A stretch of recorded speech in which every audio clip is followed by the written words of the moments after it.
Topping today's news, another statesman, Sir Cyril Fountain, laid to rest today. The Prime Minister reveals a new approach to addressing the high cost of living in the Bahamas. Mr. Pintard and Mr. Minnis yet to speak formally following Saturday's convention results, and a bus driver shot while driving his routine route early this morning.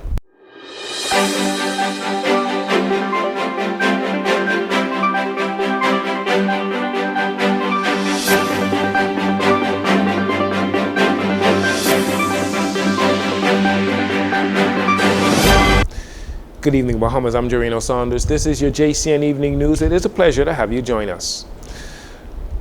The official state funeral for Sir Cyril Fountain was held today at Christ Church Cathedral, George Street. Interment was held in St. Mary's Cemetery, that's Virginia Street. On Wednesday, Sir Cyril, pictured, laid in state in the foyer of Court Number 2 in the Supreme Court building. Sir Cyril was an educator who had distinguished tenure as a Chief Justice of the Bahamas, and he also served as a parliamentarian representing Rum Key, Long Island, and San Salvador. Prime Minister Philip Davis expressed condolences to Sir Cyril's family while speaking on his dedication and passion for the Bahamas. Sir Cyril was 94 years old. With the Bahamas ranked as the 6th most expensive place to live in 2020, that's the most expensive place in the world, the question must be asked, why is it so expensive to live in the Bahamas, even if import taxes and duties are removed? Well, the nation's leader is asking the same question and has taken steps to understand why. Here is what he said about the high cost of living during his contribution to the budget debate. There's a widespread mistaken assumption that high costs here are due to the fact that we have such high imports and that customs duties and government taxes are the cause. This is not the entire story, Madam Speaker. If transportation costs and import taxes and duties are stripped away from any commodity goods, the underlying price for these commodities or goods is still inexplicably high when compared to other countries with similar imports and taxation arrangements, especially those in the region we still rank poorly. As a result of this fact, Prime Minister Davis says his administration is busy trying to get to the very bottom of what is causing the high cost of living here in the Bahamas. Here is what the government plans to do. Since our first budget in 2021, we have introduced a number of measures designed to reduce the cost of living, but they've had little success in producing the reduction in prices to the consumer. It is clear that something more structural is at play. Our government is already attacking the problem of high cost of living by looking at the challenge from a number of angles.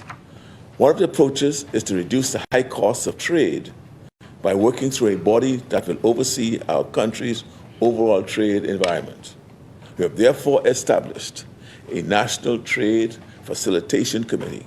According to Prime Minister Davis, the new National Trade Facilitation Committee is an internationally recognized structure that has had a big impact on reducing the cost of living for ordinary people, as shown in other countries, and should also bear results here in the Bahamas. And finally, in this segment, leader of the official opposition, Michael Pintard, is responding and countering PLP Chairman Fred Mitchell's claims that his convention victory speech was unfocused and that he lacked a clear vision for the country.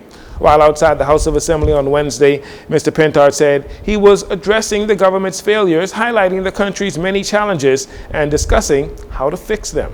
If you listened to the speech, you would have heard a series of policy pronouncements, which is what we're discussing now. So it's absolute nonsense. Again, my job as leader of the opposition is, of course, to cast vision and talk about what legislation and policies we intend to put in place, and we have done so. So we've commenced the discussion in earnest about a number of policy positions, where we stand on legislation and what we would repeal.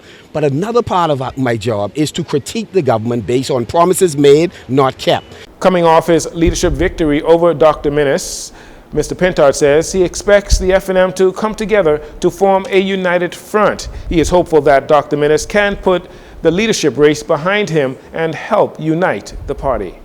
We are optimistic that Free National Movement supporters will, in fact, in large numbers work together where there were differences. We saw it in the room, the electricity in the room, the amount of persons that showed up to send a clear message to the country that they are fed up with the present administration. They are enthusiastic and excited about the way forward under our new team's leadership. And so we're excited. We believe others will fall in line as we move on because, you know, the ship has sailed.